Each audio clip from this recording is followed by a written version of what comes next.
एक दिन सुबह हो गई, भाई काम पर गए थे और भाभी ने मुझे नाश्ता दिया और कहा मैं नहा कर आती हूँ। तब तक मैंने नाश्ता कर लिया और टीवी देखने बैठ गया। तभी भाभी ने मुझे आवाज दी, राम मेरे कपड़े दे दो। मैंने टेबल पर रख दिया है। मैंने उसकी ड्रेस उठाई और वहाँ उसका अंडरवियर भी था। मैं उस वक्त थोड़ा असमंजस में था, लेकिन उसे कपड़े देते समय मैं सावधान था क्योंकि भाभी का सम्मान करना जरूरी था। मेरे मन में कुछ बदलाव आया था। मैं उसका रूप देखने लगा। वह मेरे सामने खड़ी हो। उसने मुझे वापस बुलाया और मैं बाथरूम की ओर चला गया। उसके कपड़े उसे दे दिया। उसने फिर दरवाजा बंद कर दिया और मैं वहीं रुक गया। मैं दरवाजे की तरह से अंदर देखने के लिए उत्सुकता से उठ खड़ा हुआ। वह कोई नहीं था, बस हम दोनों ही थे। भाभी नहा रही थी और अपने कपड़े बदल रही थी। मैं सिर्फ उसका पिछला हिस्सा ही देख पा रहा था। कुछ बाद बाहर आई और मुझसे बोली, राम तुम भी नहा लो। मैं तो वहां से निकला और नहाने लगा। अंदर भाभी का अंडरवियर लटका हुआ था। मैंने उसे हाथ में ले लिया और उसकी महक में खो गया। नहाने के बाद कमर पर तौलिया लपेटकर बाहर आया और भाभी मेरे कपड़े दे दो। भाभी ने मुझे कपड़े दिए और मैं जल्दी से कपड़े पहन कर तैयार होकर रसोई में चला गया। भाई काम पर जा रहे थे। भाभी रसोई में दोपहर खाना बना रही थी। जब मैं वहां पहुंचा तो उसने मुझे गले लगा लिया। उस वक्त मैं उसके करीब रहकर खुश था। मेरे मन में कहीं न कहीं ऐसा होने लगा। मैंने उससे पूछा, क्या मैं कोई मदद कर सकता हूँ? उसने उत्तर दिया, नहीं, तुम यही चुपचाप बैठे रहो।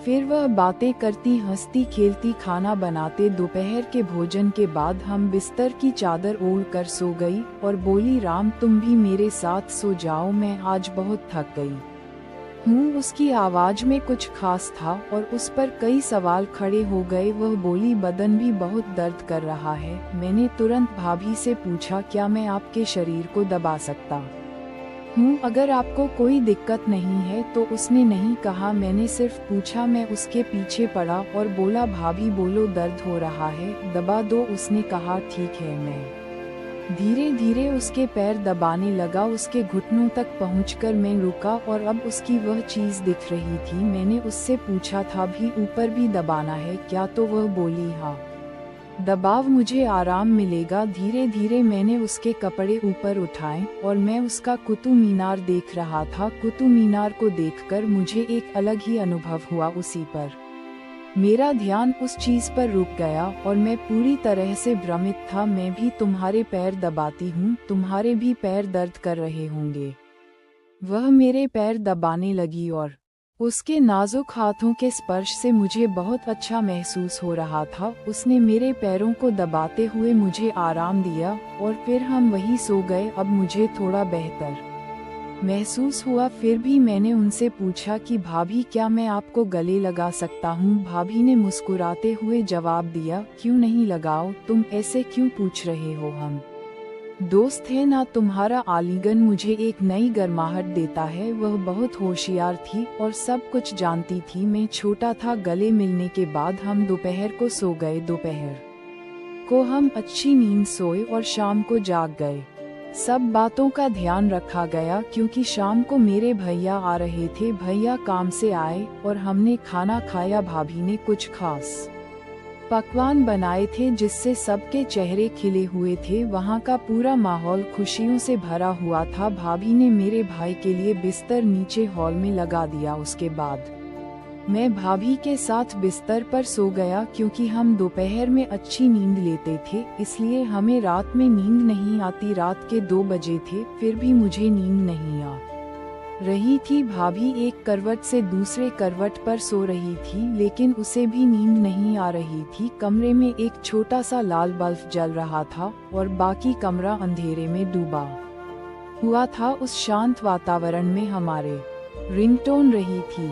एक दूसरे के करीब होने के कारण उस पल का रहस्य हमारे दिमाग में घूम रहा था। मैं और भाभी अंधेरे में जाग रहे थे। उसने मुझसे कहा, शांत रहो राम, शोर मत करो, सुबह के 3 बजे है। और फिर वह सो गए। सुबह हम देर से उठाया, उसे जगाने आए और बोले, जल्दी उठाओ, मैं काम पर जा रहा हूँ। उसकी आवाज़ सुनकर जाग गए और कुछ ही देर में नहाकर ताज़ा हो गए। भाभी ने मेरे लिए कुछ खास व्यंजन बनाए थे ताकि हमारे दिन की शुरुआत अच्छी हो। मेरे पसंदीदा भोजन की महक ने रसोई में एक विशेष माहौल बना दिया और वह मुस्कुराकर मुझसे बोली, चलो अब नाश्ता कर लेते हैं। उसने मुझे चाय और नाश्ता दिया और फिर नहाने चली गई। नाश्ता करते समय मुझे रात की घटना याद आ रही थी और सोचा कि क्यों न दोपहर को भाभी से इस बारे में बात की जाए। तभी भाभी ने मुझे अपने कपड़े देने के लिए बुलाया। उसके पास कपड़े ले गया और हमेशा की तरह दरवाजे की तरह से उसे कपड़े बदलते हुए देखा। नहाने के बाद भाभी खाना बना रही थी। मैंने उससे पूछा, भाभी खाना हुआ क्या? उन्होंने जवाब दिया था, थोड़ा सा बाकी है। फिर हमने खाना खाया और आराम करने के लिए बिस्तर पर चले गए। मैं और भाभी एक ही चादर में सो गए। उसने मुझे गले लगा, मैंने भी उसे कसकर गले लगाया। मैंने भाभी की तरह उसकी तरफ देखा। और क्या मैं एक बात पूछ सकता हूँ? उसने सोचते हुए कहा। पूछा। मैंने आगे कहा, भाभी रात को पति पत्नी क्या करते हैं? भाभी ने मुस्कुराकर जवाब दिया, कुछ नहीं करते। फिर बोली, पति पत्नी जो करते हैं वही करते हैं। जब तुम बड़े हो जाओगे या शादी कर लोगे तब तुम्हें समझ आएगा, लेकिन फिर भी तुम्हें बताती हूँ, पति और पत्नी है वही करते हैं जो जानवर करते हैं। उस दिन कुत्ता और कुतिया जो करते थे वैसा ही पति पत्नी करते हैं। मैंने उनसे पूछा, अरे भाभी यह क्या सिर्फ पति पत्नी के लिए? उसने जवाब दिया, नहीं, कोई भी कर सकता है, लेकिन इसे निजी रखना महत्वपूर्ण है। यह एक रहस्य है, अगर किसी को पता चल गया तो बड़ी बदनामी हो सकती है। मैंने थोड़ा आश्चर्य से पूछा, क्या ऐसा हो सकता है? उसके बाद मैंने विषय बदलते हुए कहा, भाभी क्या आज हम कोई नई चीज कर सकते हैं? क्योंकि आज मेरा नींद नहीं आ रही है। तो वह मुस्कुराकर बोली, कोई बात नहीं, चलो ऐसे ही लेटे रहते हैं।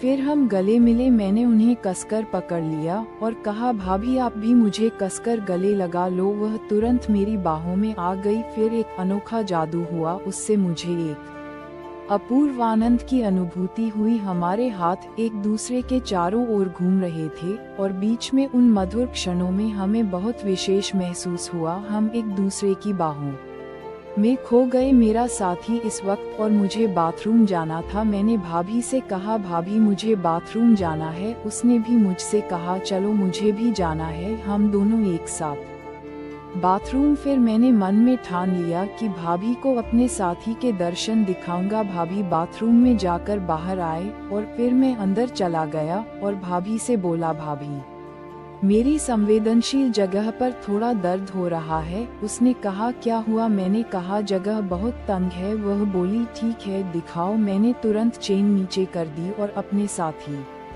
को दिखाया। वह बोली, कहाँ दर्द होता है? मैंने कहा, आगे हल्की सी जलन होती है। उसने कहा, अरे तुमने मैच खाई थी क्या? फिर वह तेल लेकर आई और बोली, इसे लगाओ। मैंने कहा, तुम लगाओ, मुझे बहुत जलन हो रही है। वो मुस्कुराई और बोली, ठीक है, अच्छे से सो जाओ, फिर जलन नहीं होगी। उसकी आवाज़ एक मीठा थी जो मुझे शांत कर रही थी। फिर मैंने कंबल लिया और मुझसे पूछा, राम अंदर जो वही सट्टा निकला है वह गधा है क्या? तुम्हारा दर्द बंद हो गया? मैंने कहा था। फिर वह बोली, मुझे वापस दिखाओ। मैं सीधे बिस्तर पर गया और उससे पूछा, क्या आप देखने के लिए तैयार है? भाभी ये देखकर खुश हो गए। मेरा साथी भाभी को पूरी तरह से साथ दे रहा था। कुछ देर बाद मेरे साथी को उल्टी हुई और भाभी ये देखकर शर्म आ गए। दोस्तों, अगर आपको कहानी अच्छी लगी तो हमारे चैनल को सब्सक्राइब करें और आपको कहानी कैसी लगी मुझे कमेंट में